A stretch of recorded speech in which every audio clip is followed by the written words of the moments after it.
ಆತ್ಮ ಬಂಧುಗಳಿಗೂ ನಮಸ್ಕಾರ. ಎಲ್ಲ ಆತ್ಮ ಬಂಧುಗಳಿಗೂ ನಮಸ್ಕಾರ. ಮೊದಲನೆಯದಾಗಿ ನಮ್ಮೆಲ್ಲರ ನೆಚ್ಚಿನ ಮೆಚ್ಚಿನ ಗುರುಗಳಾದ ಬ್ರಹ್ಮಶ್ರೀ ಡಾಕ್ಟರ್ ಸುಭಾಷ್ ಪತ್ರಿಜಿಯವರಿಗೂ ಹಾಗೂ ಸ್ವರ್ಣಮಾಲಾ ಅಮ್ಮನವರಿಗೂ ನಮಸ್ಕರಿಸುತ್ತಾ ಈ ದಿನದ ಸ್ವಾಧ್ಯಾಯವನ್ನು ಪ್ರಾರಂಭ ಮಾಡುತ್ತಾ ಇದ್ದೇವೆ ಮಾಸ್ಟರ್. ನಮ್ಗೆ ಪತ್ರಿಜಿ ಗುರುಗಳು ಎಷ್ಟೊಂದೋ ಸಂದೇಶಗಳನ್ನು ನೀಡಿದ್ದಾರೆ. ಅದರಲ್ಲಿ ಈ ಇಂಟರ್ನ್ಯಾಷನಲ್ ಯೋಗ ಡೇ ದಿನ ಒಂದು ಯೋಗದ ಬಗ್ಗೆ ಒಂದು ಅದ್ಭುತವಾದ ಸಂದೇಶವನ್ನು ಕೊಟ್ಟಿದ್ದಾರೆ. ಅದರ ಬಗ್ಗೆ ಈ ದಿನ ನಾವು ಸ್ವಲ್ಪ ತಿಳಿದುಕೊಳ್ಳೋಣ ಮಾಸ್ಟರ್ಸ್. ಈಗ ಎಲ್ಲಾರ್ಗೂ ಗೊತ್ತಲ್ವಾ, June 21 ಇಂಟರ್ನ್ಯಾಷನಲ್ ಯೋಗ ಡೇ, ಅಂತಾರಾಷ್ಟ್ರೀಯ ಯೋಗ ದಿನಾಚರಣೆ. 2014ರಲ್ಲಿ ಪ್ರಧಾನಮಂತ್ರಿ ಮೋದಿ ಅವರು ವಿಶ್ವಸಂಸ್ಥೆಯಲ್ಲಿ ಇದು ಯೋಗ ಡೇ ಅನ್ನ ಸೆಲೆಬ್ರೇಟ್ ಮಾಡ್ಬೇಕು ಅಂತ ಅಂದ್ಬಿಟ್ಟು ಒಂದು ಪ್ರಸ್ತಾಪನೆ ಇಟ್ರು.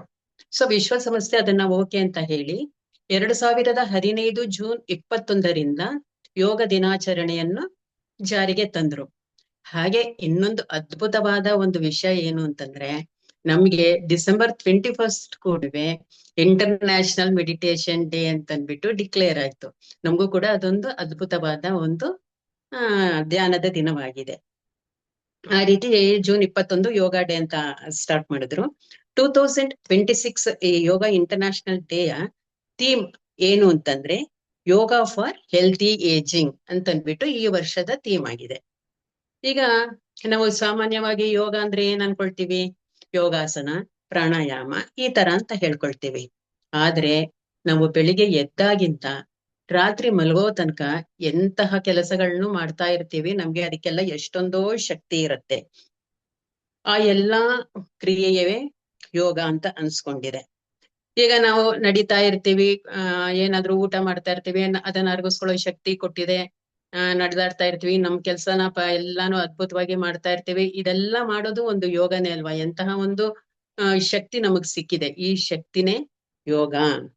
ನಾವು ನಮ್ಮ ದೈನಂದಿನ ಜೀವನನ ಜಾಗರೂಕತೆಯಿಂದ, ಧರ್ಮಬದ್ಧವಾಗಿ, ಸಮರ್ಪಣಾ ಭಾವದಿಂದ ನಾವು ಕೆಲಸ ಮಾಡ್ತಾ ಹೋಗೋದೇ ಒಂದು ಯೋಗ ಅನ್ನಿಸ್ಕೊಂಡಿದೆ. ಈಗ ಯೋಗ ಇಂಟರ್ನ್ಯಾಷನಲ್ ಡೇ ದಿನ ನಮ್ಮ ಪತ್ರಿಜಿಯವರು ನಮ್ಗೆ ಒಂದು ಅದ್ಭುತವಾದ ಸಂದೇಶ ಕೊಟ್ಟಿದ್ದಾರೆ. ಅದೇನು ಅಂತ ಇಲ್ಲಿ ತಿಳ್ಕೊಳ್ಳೋಣ ಮಾಸ್ಟರ್.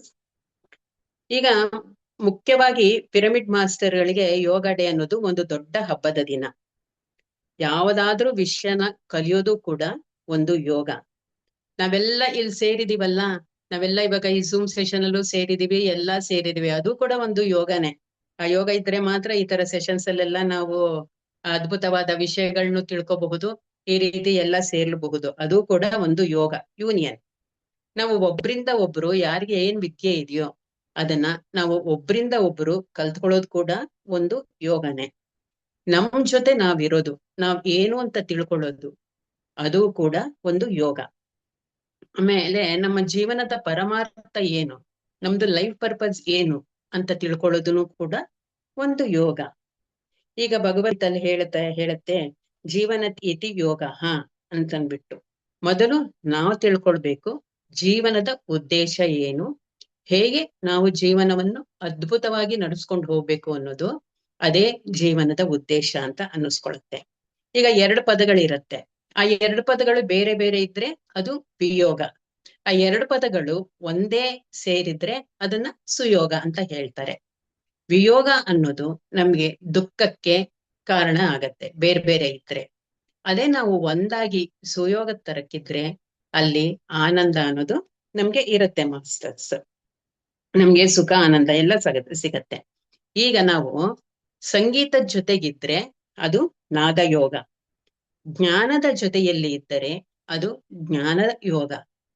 ನಾವು ಶ್ವಾಸದ ಮೇಲೆ ಗಮನ, ಧ್ಯಾನದ ಜೊತೆಯಲ್ಲಿ ಇದ್ದರೆ ಅದು ಧ್ಯಾನ ಯೋಗ.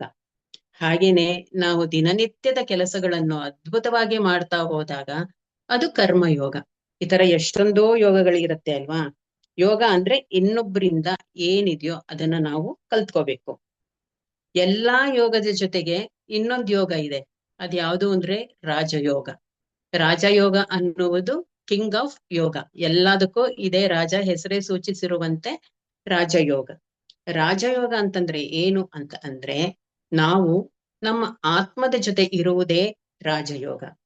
ಮನಸ್ಸನ್ನು ಶೂನ್ಯ ಮಾಡಿ ಯಾವಾಗಲೂ ಇದು ಶರೀರ ಅಲ್ಲ ಆತ್ಮ ಅಂತ ತಿಳ್ಕೊಂಡು ನಮ್ಮ ಆತ್ಮದ ಜೊತೆಗೆ ನಾವಿರೋದು ರಾಜಯೋಗ. ಈಗ ಮನಸ್ಸು ಅನ್ನೋದು ಪ್ರಪಂಚ ಕೊಟ್ಟಿದೆ, ಆತ್ಮ ಅನ್ನೋದು ಸೃಷ್ಟಿ ನಮ್ಗೆ ಕೊಟ್ಟಿರುವಂತಹದ್ದು. ಪ್ರಪಂಚ ಹೇಳುತ್ತೆ ನೀನ್ ಬೇರೆ ನಾನ್ ಬೇರೆ, ನಾನ್ ಬ್ರಾಹ್ಮಣ ನೀನ್ ಕ್ಷತ್ರಿಯ, ಇನ್ನೊಬ್ಬ ಮುಸ್ಲಿಮು ಇನ್ನೊಬ್ಬ ಕ್ರಿಶ್ಚಿಯನ್ ಅಂತ ಹೇಳ್ಬಿಟ್ಟು ಈ ಪ್ರಪಂಚ ಹೇಳುತ್ತೆ. ಹಾಗೆ ನಾನ್ ಹಿಂದೂ ನೀನ್ ಪಾಕಿಸ್ತಾನಿ, ಇನ್ನೊಂದ್ ಆ ರೀಜನ್ ಅವನು ಇನ್ನೊಂದ್ ಈ ರೀಜನ್ ಅವನು ಅಂತೆಲ್ಲ ಹೇಳಿ ಪ್ರಪಂಚ ಹೇಳುತ್ತೆ. ಆದರೆ ಸೃಷ್ಟಿ ಯಾವತ್ತೂ ಭೇದ ಭಾವ ಮಾಡಿಲ್ಲ. ನಮಗ್ ಬೀಸೋ ಗಾಳಿನೇ ಪ್ರಪಂಚದಲ್ಲಿ ಎಲ್ಲಾರ್ಗು ಬೀಸತ್ತೆ ಹೊರತು ಇವನು ಕ್ರಿಶ್ಚಿಯನ್ ಇವನು ಹಿಂದೂ ಅಂತಂದ್ಬಿಟ್ಟು ಒಬ್ಬೊಬ್ರಿಗೆ ಒಂದೊಂಥರ ಗಾಳಿ ಬೀಸಲ್ಲ. ಸೂರ್ಯನೂ ಅಷ್ಟೇ ಎಲ್ಲಾರ್ಗುನುವೆ ಒಂದೇ ತರಹದ ಬೆಳಕನ್ನು ಕೊಡುತ್ತೆ, ಒಬ್ಬೊಬ್ಬರಿಗೆ ಒಂದೊಂಥರ ಬೆಳಕು ಕೊಡಲ್ಲ. ಇದು ಸೃಷ್ಟಿ ಈ ರೀತಿ ಏನೂ ಭೇದ ಭಾವ ಮಾಡೋದಿಲ್ಲ, ಎಲ್ಲ ಒಂದೇ ಅಂತಂದ್ಬಿಟ್ಟು ತಿಳಿಸ್ಕೊಡ್ತಾ ಹೋಗತ್ತೆ. ಅದಕ್ಕೆ ಸೃಷ್ಟಿಯ ಒಂದು ಕರ್ತವ್ಯವೇ ತುಂಬಾ ಅದ್ಭುತ. ಈಗ ರಾಜಯೋಗ ಅನ್ನೋದು ಕಿಂಗ್ ಆಫ್ ಆಲ್ ಯೋಗ ಅಂತ ಹೇಳ್ತಾರೆ. ಈ ರಾಜಯೋಗ ಏನ್ ಹೇಳುತ್ತೆ ಅಂತಂದ್ರೆ ಚಿತ್ತವೃತ್ತಿ ನಿರೋಧ ಅಂತನ್ಬಿಟ್ಟು, ಅಂದ್ರೆ ಚಿಂತೆ ಇಲ್ಲದೆ ಮನಸ್ಸನ್ನು ಶೂನ್ಯ ಮಾಡಿಕೊಂಡು ಆತ್ಮ ಪದಾರ್ಥದಲ್ಲಿ ಇರುವುದೇ ರಾಜಯೋಗ. ಮೇಕಿಂಗ್ ದ ಮೈಂಡ್ ಎಂಟಿ ಅಂತ ಹೇಳ್ಬಿಟ್ಟು ಭಗವದ್ಗೀತೆಯಲ್ಲಿ ಕೂಡ ಕೃಷ್ಣ ಅರ್ಜುನನ್ಗೆ ಹೇಳ್ತಾನೆ, ನೀನು ಯೋಗಿ ಆಗು ಅಂತ ಹೇಳ್ಬಿಟ್ಟು. ಅಂದರೆ ನಿನ್ನ ಯೋಚನೆಗಳನ್ನು ನಿಲ್ಲಿಸ್ಬಿಟ್ಟು ಶೂನ್ಯ ಮಾಡ್ಕೋ, ನೀನು ಯಾವಾಗಲೂ ನಿನ್ನ ಆತ್ಮದ ಜೊತೆನಲ್ಲೇ ಇರು. ನೀನು ಇವಾಗ ಹೆಚ್ಚಾಗಿ ಯೋಚಿಸ್ತಾ ಹೋಯ್ತು ಅಂದ್ರೆ, ಬೇಡದ್ದೆಲ್ಲ ತಲೆಗೆ ತಗೊಳ್ತಾ ಹೋಯ್ತು ಅಂತಂದ್ರೆ ಏನಾಗ್ತೀಯ ಅಂದ್ರೆ ಭ್ರಮೆನಲ್ಲಿ ಬದುಕ್ತೀಯ. ಭ್ರಮೆನಲ್ಲಿ ಬದುಕಿದ್ರೆ ಜೀವನನ ಚೆನ್ನಾಗಿ ಮಾಡೋದಿಕ್ಕೆ ಸಾಧ್ಯ ಇಲ್ಲ. ಅದಕ್ಕೆ ನೀನು ಯಾವಾಗ್ಲೂ ಮಮಾತ್ಮ ಸರ್ವಭೂತಾತ್ಮ ಅಂತ ತಿಳ್ಕೊಂಡು ಜೀವನ ಮಾಡು ಅಂತ ಅಂದ್ಬಿಟ್ಟು ಇಲ್ಲಿ ಶ್ರೀ ಕೃಷ್ಣ ಪರಮಾತ್ಮ ಅರ್ಜುನನಿಗೆ ಬೋಧಿಸ್ತಾನೆ. ನಮ್ಗೆ ನಮ್ಮ ಗುರುಗಳು ಕೂಡ ಅದೇ ಹೇಳಿದ್ದಾರೆ. ಈ ಕೃಷ್ಣನ ತತ್ವವೇ PSSM ತತ್ವ ಕೂಡ ಆಗ್ಬೇಕು ಅಂತ ಅಂದ್ಬಿಟ್ಟು ನಮ್ಮ ಗುರುಗಳು ಇಲ್ಲಿ ಹೇಳ್ತಾರೆ. ಈಗ ಸಂಗೀತ ಯಾರಲ್ಲಿದೆಯೋ ಅದನ್ನ ಅವರಿಂದ ನಾವು ಸಂಗೀತ ಕಲ್ತ್ಕೋಬೇಕು. ಸ್ವಿಮ್ಮಿಂಗ್ ಯಾರಿಗ್ ಬರುತ್ತೋ ಅವರಿಂದ ಸ್ವಿಮ್ಮಿಂಗ್ ಅನ್ನ ಕಲ್ತ್ಕೋಬೇಕು.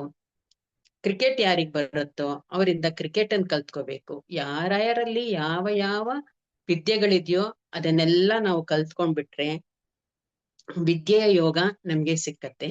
ಅದನ್ನ ಮಾಡ್ಬೇಕು ಅಂತಂದ್ಬಿಟ್ಟು ನಮ್ಮ ಗುರುಗಳು ನಮ್ಗೆ ಹೇಳ್ತಾ ಇದ್ದಾರೆ. ಹಾಗೆ ಬುದ್ಧನಿಂದ, ಮಹಾವೀರನಿಂದ, ಯೇಸು ಕ್ರಿಸ್ತ, ವೇದವ್ಯಾಸ, ಮಹಮ್ಮದ್, ಯೋಗಾನಂದ ಪರಮಹಂಸ, ಗುರುನಾನಕ್, ಮಹಾವತಾರ್ ಬಾಬಾಜಿ, ಈ ತರ ಎಷ್ಟೋ ಜನ ಸಾಧಕರಿದಾರಲ್ವಾ, ಅವರೆಲ್ಲರೂ ಏನೇನ್ ಸಾಧನೆ ಮಾಡಿದ್ದಾರೆ ಅಂತ ಹೇಳ್ಬಿಟ್ಟು ನಾವು ಅದರ ಬಗ್ಗೆ ಜ್ಞಾನನ ಹೆಚ್ಚಿಸ್ಕೊಂಡು ಅವರ ಜ್ಞಾನ ಎಲ್ಲ ನಾವು ತಿಳ್ಕೊಂಡ್ರೆ ಅದು ಜ್ಞಾನ ಯೋಗ ಅಂತ ಹೇಳತ್ತೆ. ಈಗ ಮಹಾತ್ಮ ಗಾಂಧಿ ಕರ್ಮಯೋಗಿ, ಹಾಗೇನೆ ಮದರ್ ತೆರೆಸಾ ಸೇವಾ ಯೋಗಿ. ಎಂತಹ ಅದ್ಭುತ ಮದರ್ ತೆರೆಸಾ, ಮಹಾತ್ಮ ಗಾಂಧಿ ಅವರೆಲ್ಲ ಕೆಲಸಗಳನ್ನ ಅದೆಲ್ಲಾನು ನಾವು ಗಮನದಲ್ಲಿಟ್ಕೊಂಡು ನಾವುನುವೆ ಅದನ್ನ ಅಳವಡಿಸ್ಕೋಬೇಕು ಅಂತ ಹೇಳ್ತಾರೆ. ಪಿರಮಿಡ್ ಮಾಸ್ಟರ್ಗಳು ಯಾವ ವಿದ್ಯೆನೂ ಪಕ್ಕಿಡಬಾರದು, ಎಲ್ಲಾ ವಿದ್ಯೆನೂ ಕಲ್ತ್ಕೋಬೇಕು ಅಂತ ಹೇಳ್ಬಿಟ್ಟು ಹೇಳ್ತಾರೆ. ವಿದ್ಯಾ ವಿನಯ ಸಂಪನ್ನೆ ಬ್ರಾಹ್ಮಣಿ ಗವಿಹಸ್ತನಿ ಶುನಿಚೈವ ಶ್ವಪಾಕೇಚ ಪಂಡಿತ ಸಮದರ್ಶಿನಃ ಅಂತಂದ್ಬಿಟ್ಟು ಇಲ್ಲಿ ನಮ್ಮ ಗುರುಗಳು ನಮ್ಗೆ ಈ ಒಂದು ಶ್ಲೋಕನ ಹೇಳಿದ್ದಾರೆ. ಅದೇನು ಅಂದ್ರೆ ಪಂಡಿತ ಆದವನು ಎಲ್ಲಾರ್ನು ಸಮದೃಷ್ಟಿಯಿಂದ ನೋಡ್ತಾನೆ, ಯಾರ ಮೇಲೂ ಇಲ್ಲ ಇಲ್ಲಿ, ಯಾರ ಕೀಳು ಇಲ್ಲ. ಅವರು ಎಲ್ಲಾರ್ನು ಒಂದು ಸಮದೃಷ್ಟಿಯಿಂದ ನೋಡೋದ್ರಿಂದ ಅವ್ರಿಗೆ ಏನ್ ಹೇಳ್ತಾರೆ ಅಂದ್ರೆ ಸಮತ್ವ ಯೋಗ, ಸಮತ್ವ ಯೋಗ ಇದೆ ಅವರಲ್ಲಿ ಅಂತಂದ್ಬಿಟ್ಟು ಇಲ್ಲಿ ಹೇಳ್ತಾರೆ. ಹಾಗೆ ಯೋಗ ಕರ್ಮಸು ಕೌಶಲಂ, ನಾವು ಮಾಡುವ ಕೆಲಸದಲ್ಲಿ ಕೌಶಲ್ಯ ಇರಬೇಕು, ನೈಪುಣ್ಯತೆ ಇರಬೇಕು. ಅದನ್ನ ನಾವು ಅವರು ಎಕ್ಸಾಂಪಲ್ಸ್ ಹೇಳ್ತಾರೆ ನೋಡುಗಳು, ನಾವು ಬರೆಯುವಾಗ ಅದ್ರ ಮೇಲೆ ಗಮನ ಇಟ್ಟು ತುಂಬಾ ಚೆನ್ನಾಗಿ ಬರಿಬೇಕು. ಓದವಾಗ ನಾವು ನಿಧಾನಕ್ಕೆ ಅದ್ರೊಳಗೆ ಇರೋದನ್ನೆಲ್ಲ ಚೆನ್ನಾಗಿ ಓದಿ ಏನು ಅಂತ ಹೇಳಿ ಅರ್ಥ ಮಾಡ್ಕೋಬೇಕು. ಹಾಗೆ ಅಡಿಗೆ ಮಾಡುವಾಗ ಕೂಡ ಫುಲ್ ಕಾನ್ಸಂಟ್ರೇಷನ್ ನಮ್ ಅಡಿಗೆ ಮನೇಲಿದ್ದು ಇವತ್ತಿಗಿನ್ನ ನಾಳೆ, ನಾಳೆಗಿನ್ನ ನಾಡಿದ್ದು ಅಂತ ಹೇಳಿ ಒಂದು ಕ್ರಿಯಾಶೀಲತೆಯಿಂದ ಅದ್ಭುತವಾಗಿ ಅಡಿಗೆನ ಮಾಡ್ತಾ ಹೋಗ್ಬೇಕು. ಇವೆಲ್ಲನೂ ಯಾವಾಗ ನಾವು ಒಂದು ಈ ತರಹ ಕೆಲಸದಲ್ಲಿ ಇನ್ವಾಲ್ವ್ಮೆಂಟ್ ತೋರಿಸ್ತೇವೋ ಅದು ಕೂಡ ಒಂದು ಯೋಗ. ಕರ್ಮ ಕೌಶಲಂ, ಎಲ್ಲಾ ಯೋಗಗಳನ್ನು ನಾವು ಸಿದ್ಧಿಸಿಕೊಳ್ಳಬೇಕು ಅಂತಾನೆ. ಎಲ್ಲರಿಂದ ಎಲ್ಲಾ ವಿದ್ಯೆಗಳು ಇರುತ್ತೆ. ಅದನ್ನೆಲ್ಲಾ ನಾವು ಅಳವಡಿಸಿಕೊಂಡು ನಾವು ಪರಮಯೋಗಿಗಳು ಆಗ್ಬೇಕು ಅಂತಂದ್ಬಿಟ್ಟು ನಮ್ಮ ಗುರುಗಳ ಆಸೆ. ಎಲ್ಲಾ PSSM ಮಾಸ್ಟರ್ಗಳು ಪರಮಯೋಗಿಗಳು ಆಗ್ಬೇಕು ಅಂತಂದ್ಬಿಟ್ಟು ನಮ್ಗೆ ಸಂದೇಶ ಕೊಡ್ತಾ ಇದ್ದಾರೆ. ಆಗ್ಲೇ ನಾವು ನಮ್ಮ ಜೀವನದಲ್ಲಿ ಸಾರ್ಥಕತೆಯನ್ನು ಪಡೆಯಬಹುದು ಅಂತಂದ್ಬಿಟ್ಟು ಹೇಳಿದ್ದಾರೆ. ಆಮೇಲೆ ಹಾಗೇನೆ ಇಲ್ಲೊಂದು 5 ಫಿಂಗರ್ ಕಾನ್ಸೆಪ್ಟ್ ಸಂದೇಶನ ನಮ್ಗೆ ಗುರುಗಳು ಕೊಟ್ಟಿದ್ದಾರೆ. ನಮ್ ಗುರುಗಳು ಎಷ್ಟೊಂದೋ 5 ಫಿಂಗರ್ ಕಾನ್ಸೆಪ್ಟ್ ಗಳು ಕೊಟ್ಟಿದ್ದಾರೆ. ಒಂದೊಂದ್ರೊಳಗೂ ಒಂದೊಂದು ಅದ್ಭುತವಾದ ಸಂದೇಶಗಳಿದೆ. ಸುಮಾರು ಫಿಂಗರ್ಸ್ ಕಾನ್ಸೆಪ್ಟ್ ಇದೆ. ಈ ಯೋಗ ಅನ್ನೋದಕ್ಕೆ ಸಂಬಂಧಪಟ್ಟ ಹಾಗೆ ಈ 5 ಫಿಂಗರ್ ಕಾನ್ಸೆಪ್ಟ್ ಏನು ಅಂತಂದ್ರೆ ಧ್ಯಾನಿ, ಯೋಗಿ, ಋಷಿ, ರಾಜಶ್ರೀ, ಬ್ರಹ್ಮಶ್ರೀ ಈ ತರ ಇದ್ದಾರೆ. ಈಗ ಧ್ಯಾನಿ ಅನ್ನೋದು ಪ್ರೈಮರಿ ಸ್ಕೂಲ್, ಯೋಗಿ ಅನ್ನೋದು ಮಿಡಲ್ ಸ್ಕೂಲ್, ಋಷಿ ಅನ್ನೋದು ಹೈಸ್ಕೂಲ್, ರಾಜಶ್ರೀ ಅನ್ನೋದು ಕಾಲೇಜ್, ಬ್ರಹ್ಮಶ್ರೀ ಅನ್ನೋದು ಯೂನಿವರ್ಸಿಟಿ. ಯೂನಿವರ್ಸಿಟಿಲಿ PhD ಮಾಡ್ದಂಗೆ ಅಂತನ್ಬಿಟ್ಟು ಅವರು ಹೇಳ್ತಾ ಇದ್ದಾರೆ. ಈಗ ನಾವು ಏನಾದ್ರೂ ಒಂದು ಓದನ್ ಪ್ರಾರಂಭಿಸ್ಬೇಕು ಅಂದ್ರೆ ಪ್ರೈಮರಿ ಸ್ಕೂಲ್ ಇಂದಾನೇ ಸ್ಟಾರ್ಟ್ ಮಾಡ್ಬೇಕಲ್ವಾ. ಯೂನಿವರ್ಸಿಟಿ ಲೆವೆಲ್ಗೆ ಹೋಗ್ಬೇಕಂದ್ರೆ ಡೈರೆಕ್ಟ್ ಆಗಿ ಹೋಗೋದಿಕ್ಕೆ ಆಗೋದಿಲ್ಲ. ಪ್ರೈಮರಿ ಲೆವೆಲ್ ಇಂದಾನೇ ನಾವು ಬರಬೇಕು. ಈ ಪ್ರೈಮರಿ ಲೆವೆಲ್ ಅನ್ನೋದೇ ಧ್ಯಾನ. ಈ ಧ್ಯಾನದಿಂದ ನಾವು ಶುರು ಮಾಡಿ ಆಧ್ಯಾತ್ಮದಲ್ಲಿ ಧ್ಯಾನ ಅನ್ನುವುದು ಪ್ರೈಮರಿ ಸ್ಕೂಲ್ ಆಗತ್ತೆ ಮಾಸ್ಟರ್ಸ್. ಆಮೇಲೆ ಪ್ರೈಮರಿ ಸ್ಕೂಲ್ ಇಂದ ಮಿಡ್ಲ್ ಸ್ಕೂಲ್ ಹೋಗಿ ನಾವು ಯೋಗಿ ಆಗ್ಬೇಕು. ಮಿಡ್ಲ್ ಸ್ಕೂಲ್ ಇಂದ ಹೈಸ್ಕೂಲ್ ಹೋಗ್ಬಿಟ್ಟು ಋಷಿ ಆಗ್ಬೇಕು. ಹೈಸ್ಕೂಲ್ ಇಂದ ಕಾಲೇಜ್ ಹೋಗ್ಬಿಟ್ಟು ರಾಜಶ್ರೀ ಆಗ್ಬೇಕು. ಕಾಲೇಜಿಂದ ಯೂನಿವರ್ಸಿಟಿಗೆ ಹೋಗಿ ನಾವು PhD ತಗೊಂಡು ಬ್ರಹ್ಮಶ್ರೀ ಆಗ್ಬೇಕು ಅಂತ ಹೇಳ್ತಾರೆ. ಸೊ ನಾವು ಆಧ್ಯಾತ್ಮದಲ್ಲಿ ಎಲ್ಲರೂ PhD ತಗೊಂಡು ಬ್ರಹ್ಮಶ್ರೀ ಆಗ್ಬೇಕು ಅಂತ ಅಂದ್ಬಿಟ್ಟು ನಮ್ಗೆ ಗುರುಗಳು ತಿಳಿಸ್ಕೊಡ್ತಾ ಇದ್ದಾರೆ. ಆಮೇಲೆ ಯಾರು ಅಖಂಡ ಧ್ಯಾನ ಸಾಧನೆ ಮಾಡುತ್ತಾರೋ ಅವರೇ ಯೋಗಿಗಳು ಆಗ್ತಾರೆ. ಧ್ಯಾನ ಅಂದರೆ ಶ್ವಾಸದ ಮೇಲೆ ಗಮನ. ಮನಸ್ಸು ಸ್ಟಾರ್ಟಿಂಗ್ ಅಲ್ಲಿ ಧ್ಯಾನ ಮಾಡಕ್ ಹೋದ್ರೆ ಮನಸ್ಸು ಎಷ್ಟೊಂದೋ ಯೋಚನೆಗಳು ಮಾಡ್ತಾ ಇರುತ್ತೆ. ಆದ್ರೂ ಧ್ಯಾನ ಅನ್ನೋದನ್ನ ನಾವು ಬಿಡಬಾರದು.